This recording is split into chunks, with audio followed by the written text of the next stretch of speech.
Somos historia. Escuela. Somos héroes. Somos audaces, apasionados, estadios. Somos goles, únicos. Somos una máquina, tácticos, compañeros, aguerridos, valientes, matadores, campeones. Somos futboleros.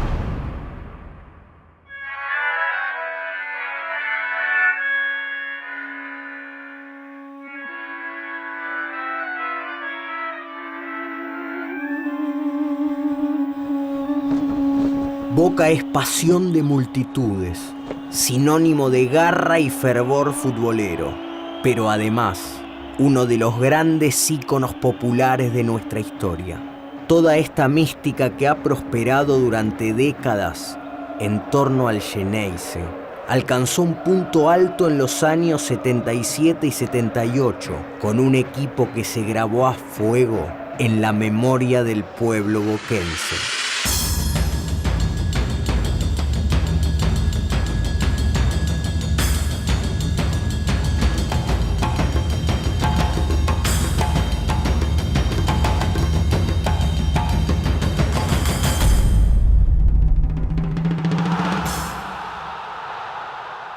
Su estilo de juego, la garra característica y la mística de su gente habían hecho de Boca un gigante a nivel nacional. Pero ¿podría dejar su marca en la cima del mundo? Eso es lo que intentaremos averiguar.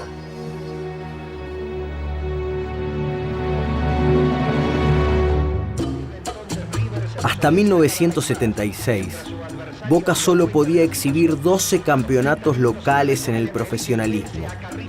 El Xeneize, un gigante popular de nuestro fútbol, no había conseguido ningún título internacional de fuste.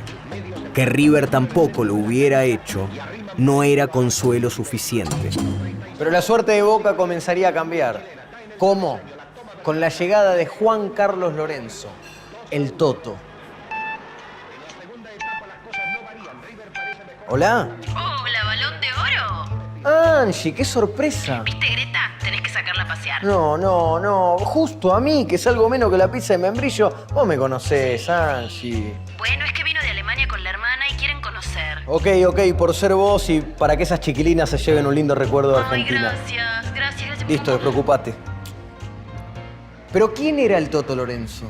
Desde su llegada a Boca, Lorenzo encontró un archirrival en el técnico de River, una de las mayores glorias millonarias de la historia, ni más ni menos que Angelito Labruna.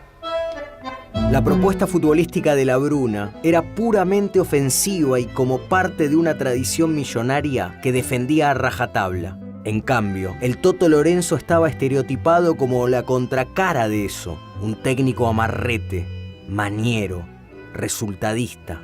El destino los puso frente a frente en la final del torneo nacional, un 22 de diciembre de 1976, en la cancha de Racing. Los dos equipos más grandes de la Argentina se enfrentaban por un título. Dos estilos e idiosincrasias dirimían una vieja disputa, una disputa muy pareja, con grandes chances para los dos. ¿Lo habías visto el último libro? Cuando vi que ese partido, de todos los partidos que River, la única final había sido esa, me puse a investigar. Y me parece que el Boca al Toto Lorenzo, ganándole una final al River de Labruna, merecía un libro, ¿no?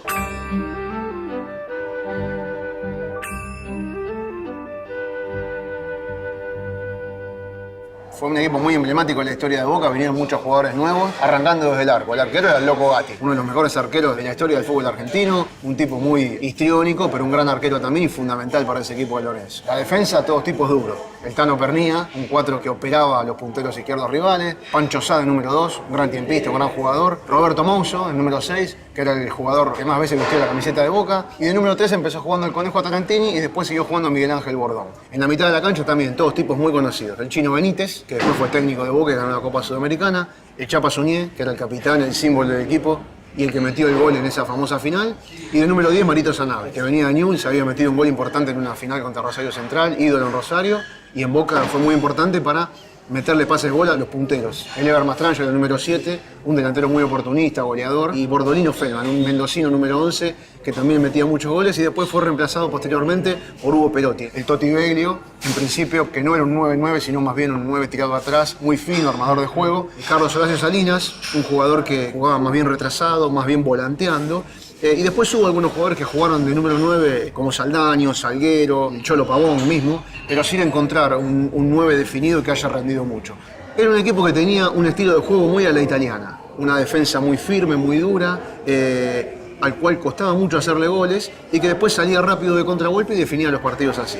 Ese Boca era mucho más probable que te ganara 1-0 o 2-1 que por una cifra grande de goles. Era un equipo que hacía de la solidez un culto. Muy acorde con los mejores equipos de la historia de Boca y muy en contraposición con el River de la Bruna, que era todo lo contrario. Un equipo más ofensivo, más estético, que trataba de jugar mejor al fútbol. Entonces era un choque de estilos muy interesante. Pero hoy en YouTube uno quiere buscar y no encuentra nada. No encontrás. Inclusive encontrás imágenes de un gol anulado de ese partido, de Juanchi Taberna, pero no está el gol de Suñé. O sea, hay muchas teorías, ¿no? Algunos dicen se lo robaron, lo escondieron los hinchas de River, el almirante Lacoste y demás. Mucha mística creada. Mucho mito, pero en realidad lo que pasó es que en esa época no había copy-paste ni esas cosas. Se filmaba en fílmico, en cinta, y aparentemente para mandar las imágenes más importantes del partido a los noticieros de la época, cortaban la cinta.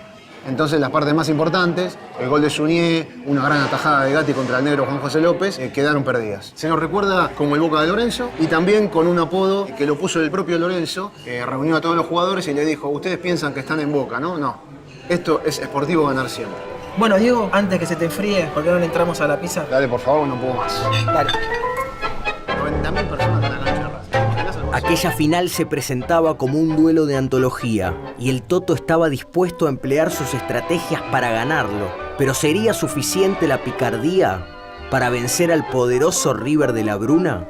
Finalmente llegó el momento de aplicar toda la viveza que caracterizaba a aquel Boca. Suñé ejecutó un tiro libre mientras Filiol todavía estaba armando la barrera. La pelota entró sin resistencia. A cobrar. El Toto Lorenzo lograba de esa manera repetir una hazaña que parecía imposible. 4 años después de conseguirlo con San Lorenzo, lograba esta vez con Boca la doble corona del Metropolitano y Nacional en un mismo año. Luego de una sequía de 6 años, Boca se llevaba el bicampeonato jugando una final contra el rival de toda la vida. Pero ¿podría este equipo de titanes dar el salto internacional que le había sido siempre esquivo? De la mano del Toto, había permiso para soñar en grande. La Copa Libertadores de 1977 le presentó a Boca un gran desafío desde el inicio. Tenía que compartir el grupo con Defensor y Peñarol, los dos de Uruguay, y debía enfrentar ni más ni menos que a River. Otra enorme oportunidad para que el viejo Toto Lorenzo y el gran Angelito Labruna se vieran las caras nuevamente.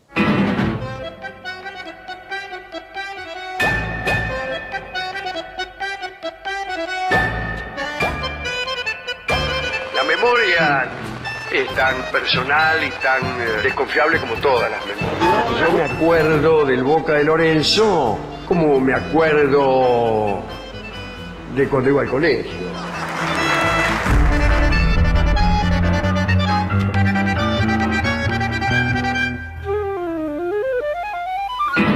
Alejandro, nos has hecho saber muchas veces que sos muy de Boca, pero también muy amante del buen fútbol y de la observación del fútbol, más allá de Boca. Sí, me gusta mucho el juego a mí. ¿Qué te dejó como hincha de Boca aquel equipo del Toto Lorenzo y qué te dejó como amante del juego? Me dejó mucho menos como amante del juego que como amante de Boca. Como amante de Boca, como hincha de Boca, me dejó los triunfos. Inolvidables Copas Libertadores, inolvidable Intercontinental, que eran sucesiones de triunfos, no digo inéditos, pero inusuales en el Boca de aquel tiempo. El juego del Boca de Lorenzo se parecía, o me parece que se parecía, al juego de los equipos de Cholo Simeone de hoy. Quizá un juego físico, un poco mezquino podría decirse, pero realista, pero muy realista, en donde el técnico, siempre pasa en esa clase de juego, aparece como más importante que los jugadores. Por lo que describís, no sobraba belleza. ¿Qué pasaba con, si es que había, qué pasaba con la épica, con con esa cosa que a veces nos entrega el fútbol de Había, 11 guerreros y... Sí, sí. Había algunos jugadores que eran emblemáticos. Yo pienso en Roberto Mouso. Era un jugador que por su nobleza y también por su polenta era emblemático. Y del otro lado estaban seguramente el Chino Benítez y Mario Sanabria, que eran jugadores de clase. Entre el concepto de cariño o admiración, ¿elegís una de las dos cuando pensás en Lorenzo o las dos? Las dos. Lo que no tengo con Lorenzo es un acuerdo estratégico. Yo no participo de sus preferencias estratégicas. Le tengo una gran admiración porque era extraordinario. Pero elige un camino que yo no lo elegiría jamás. Y bueno, con respecto al cariño, a mí me caen bien las personas que son fuertes en sus determinaciones, ¿no? Seguís recordando aquel Boca de Lorenzo como una idea de... Hubo mucha vida en Boca antes de Carlos Bianchi, por ejemplo. Hubo muchísima vida antes de Carlos Bianchi. Hubo Eliseos Mauriños y hubo Ángeles Rojas. Severinos Varela. Y Severinos Varela, que no vi, y Ernestos Grillos, que vi. Muchísimas gracias, Alejandro. Es siempre un placer, ¿eh? Gracias. Muchas gracias. Entre humildes casitas de madera nació este club, nuestro gran club de la Ribera, y se hizo fuerte, tan fuerte como roca, y encadenó los corazones de la Boca. Boca Juniors mereces esta canción. En la primera fase de la Copa Libertadores, el Toto volvió a cumplir, ganando 4 partidos y empatando 2. El dato curioso es que no recibió goles en aquellos 6 juegos y necesitó hacer solo 5 para ganar el grupo. La fórmula estaba clara: hacer lo necesario en ofensiva, pero llegar a la perfección si hablamos de defenderse. En la segunda fase de la Libertadores, integró el grupo junto a Libertad de Paraguay y Deportivo Cali de Colombia, que en esa época dirigía un joven Carlos Salvador Vilardo, discípulo del fútbol resultadista de Subeldía. Los 2 partidos entre Boca y Deportivo Cali, como era de esperar, fueron ajedrecísticos y terminaron en tablas. Boca ganó los 2 encuentros contra Libertad de Paraguay y eso fue lo que inclinó la balanza y puso al Xeneize en la final contra el Gran Cruzeiro de Brasil. El fantasma de la final perdida en 1963 ante otro gigante brasileño, el Santos de Pelé, hizo su aparición. ¿Tendría el equipo del Toto lo necesario para exorcizarlo?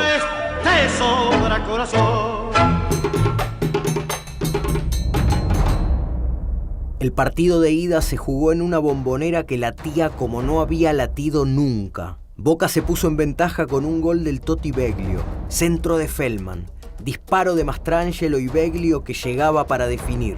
El equipo de la solidez defensiva encontraba el gol con una jugada en la que participaron sus 3 delanteros. Los de Cruzeiro estaban obligados a ganar en el mítico Estadio Mineirao de Belo Horizonte, para así forzar un tercer partido. Un tiro libre ejecutado por Nelinho, que le pegaba la pelota con gran potencia, quebró la paridad y le dio la chance al Cruzeiro de ir a un partido de desempate en el Estadio Centenario de Montevideo.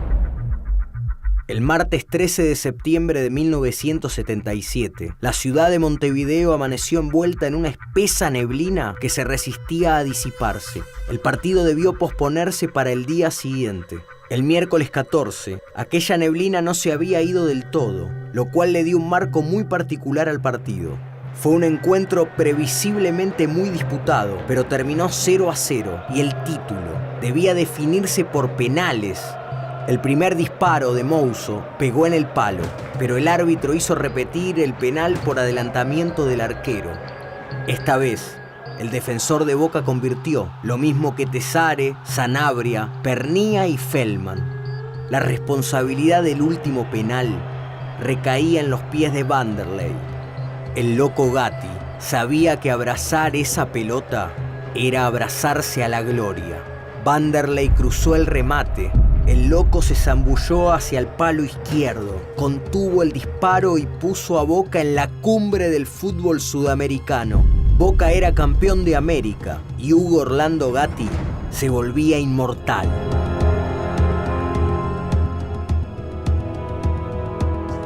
El Boca de Lorenzo lograba aquello que le había sido tan esquivo. Gatti, Pernía, Tesare, Mouso y Tarantini, Benítez, Suñé, Sanabria, Mastrangelo, Beglio y Feldman lograban ser campeones de la Copa Libertadores de América, en una noche donde la niebla no pudo empañar la gloria.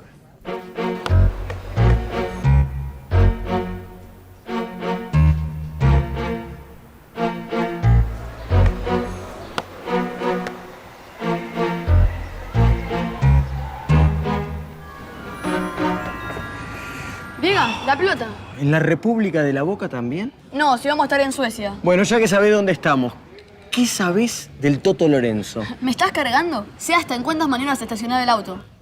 ¿Dónde vas? La verdad estoy investigando sobre el Boca del Toto, caminando un poco estas callecitas. Caminando, como ganó Boca en la Libertadores del 77. Bueno, pará. Tuvo que pelear también. ¿Qué querés? ¿Qué decís? Si ganó 7, empató 5 y perdió 1. Y en todo el campeonato le hicieron 3 goles nada más. Ganar 1-0 o 6-0 es lo mismo. Oh, pará, viejo, ya estás hablando como el Toto. Dieguita, dame la pelota. Los campeonatos locales y la Copa Libertadores de América ya eran una realidad. Pero ¿podría el Boca del Toto Lorenzo lograr el gran sueño de todos los Xeneises?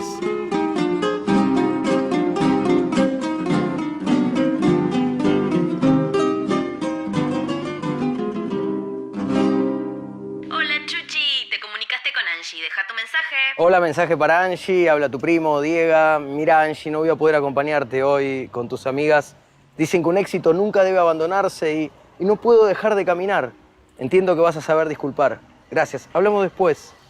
Boca quería ganar también la final de la Copa Intercontinental.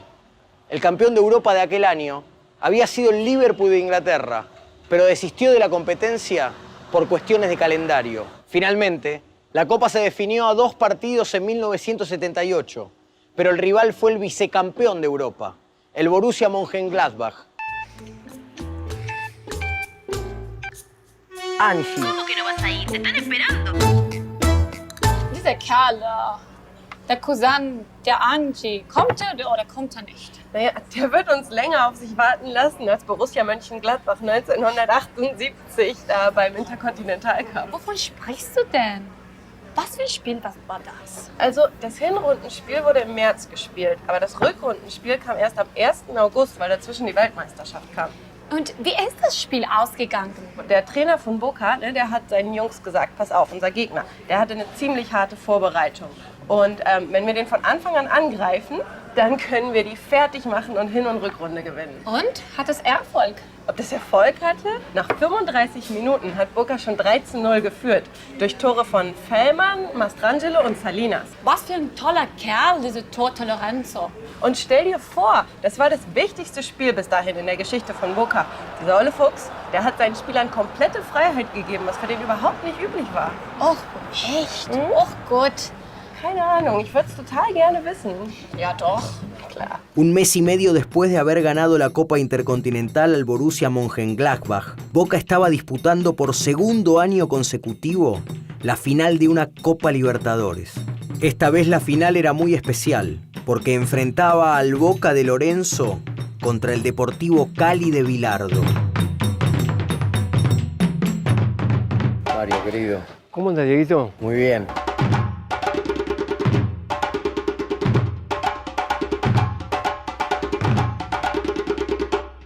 Entiendo que en ese templo han pasado muchas cosas en la historia, pero entre el 76 y el 79 casi que pasó todo. Sí, fueron muchas historias en tan poco tiempo. La verdad, muchos títulos importantes, los primeros a nivel internacional. Pasar por la Bombonera siempre es un recuerdo muy grato. Hay 4 palabras que definen un momento. El Boca del Toto. ¿Cómo era ser el jugador exquisito de ese equipo? Cuando nos cuentan, no era un equipo exquisito.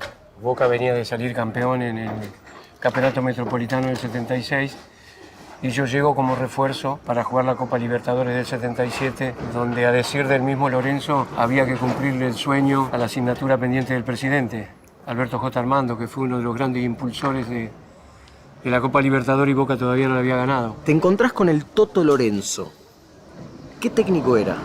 Mucha gente se preguntaba cómo me había elegido a mí para traer a Boca, donde mucha gente pensaba que era un tipo de jugador que no podía llegar a rendir. Lo que ocurre es que los jugadores que integraban ese plantel generalmente eran de buen pie. Era un equipo puesto dentro de un sistema de juego en el cual requería cierto orden táctico a la hora de no tener la pelota. ¿Qué recordás? ¿Qué movimientos veías? Detrás tuyo y delante tuyo. Yo generalmente jugaba muy poco para atrás, es decir, solamente cuando estaba de espalda. Cuando ya me daba vuelta y había que avanzar, ya lo único que veía eran los tres delanteros. Y yo o era el Totti Bello que se tiraba para la corta, Feldman que iba al fondo o Mastrangelo en la diagonal, o la subida de Pernía. Esas eran las posibilidades que tenía nuestra forma de atacar.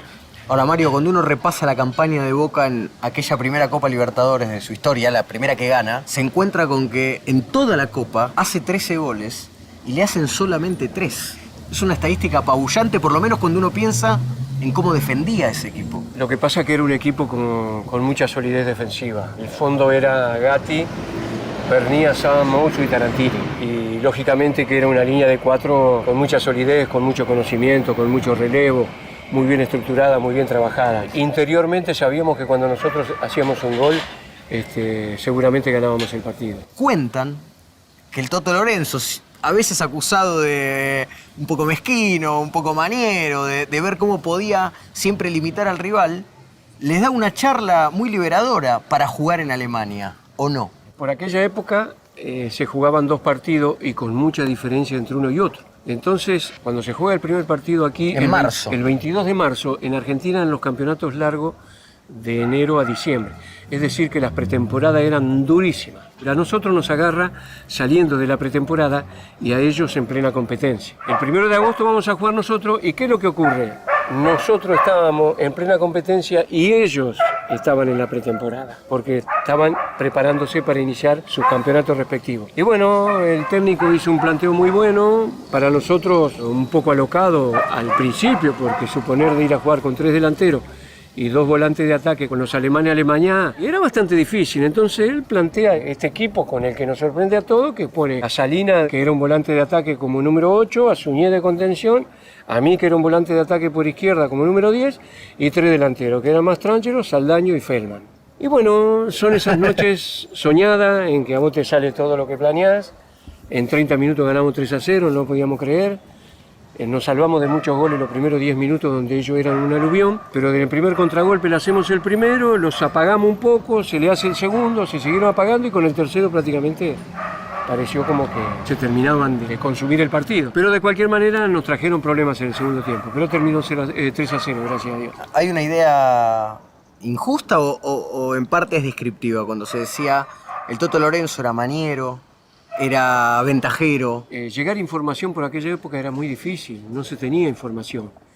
Pero nosotros a cada ciudad que llegábamos para jugar en Copa Libertadores, desconocida, lo que sea, nosotros teníamos un informe de la ciudad, cuál era la prensa amarilla, qué manera había que tratar el periodismo, quién eran los más viables, los que no, qué temperatura había. ¿Pedido por él todo eso? Sí, todo. Tenía gente que le informaba o jugadores que estaban en ese lugar, porque en aquel tiempo cómo se conseguía la información. Eran cosas muy difíciles de tener tanta organización por aquella época y él estaba en todos esos pequeños detalles. Felicitaciones, Mario, porque parece que es fácil decirlo, pero no debe ser fácil hacerlo. Sí, la verdad que sí. Te están esperando, anda tranquilo. Muchas gracias. Chao, gracias.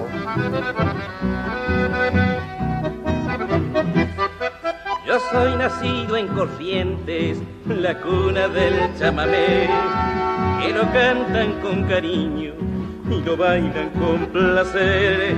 Ahora en Buenos Aires me divierto con amor cuando voy por los domingos. Maestro, ¿contemplando? ¿Falta mucho para que empiece el partido? El cuadrito de mi amor.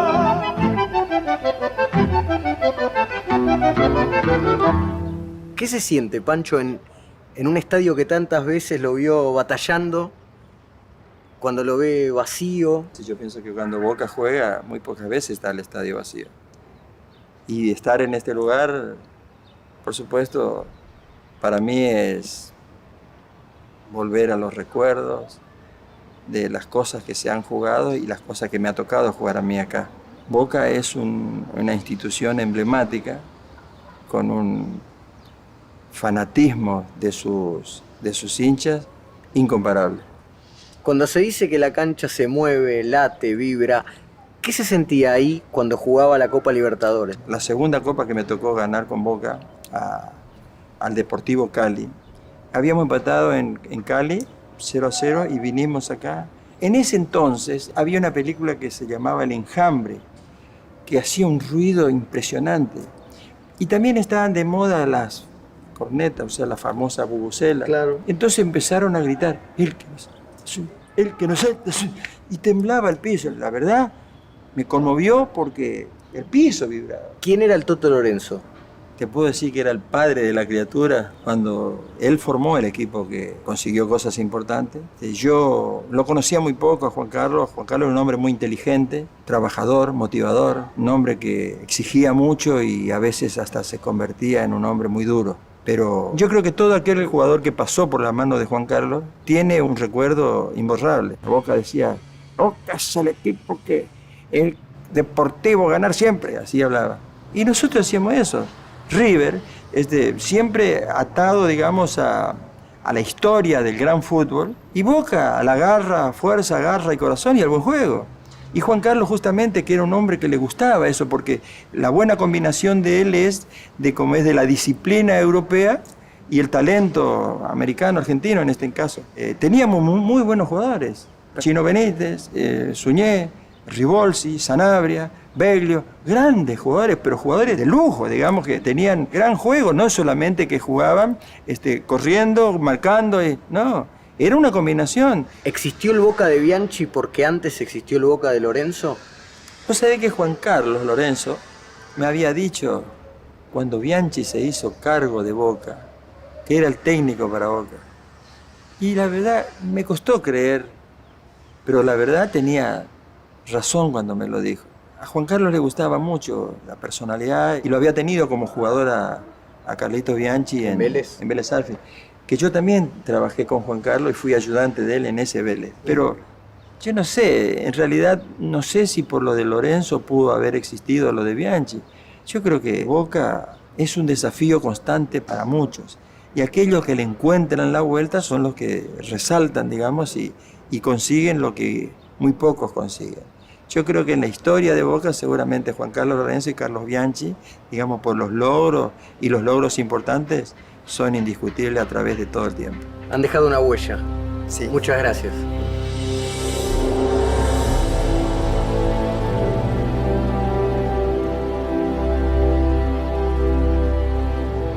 La huella del Toto Lorenzo quedó marcada para siempre en el alma de todos los hinchas de Boca. El cimiento de aquel prestigio fue la obsesión por el trabajo, la obsesión por la táctica y no dejar ningún detalle librado al azar. Aquella brillantez conceptual fue interpretada por monstruos de la talla de Gatti, Pernía, Sá, Mouso, Suñé, los goles de Mastrangelo y tantos otros. Todo eso fue el equipo de Juan Carlos Lorenzo.